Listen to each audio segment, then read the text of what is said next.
If you want to maintain your privacy on Pinterest by hiding your online status, follow these simple steps. This guide will help you adjust your settings to ensure you are not visible to others. Step 1. Open Pinterest app. Launch the Pinterest app on your device or visit the Pinterest website on your browser. Make sure you are logged into your account. Step 2. Access settings. Navigate to your profile by clicking on your profile picture. Look for the gear icon or the settings option, usually found in the top right corner of the screen.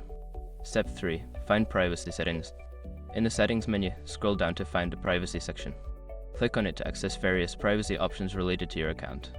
Step 4. Adjust online status. Look for the option that mentions online status or activity visibility.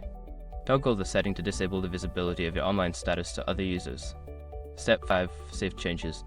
After adjusting your settings, ensure you save any changes made. Look for a Save button or similar option at the bottom of the settings page to confirm your preferences.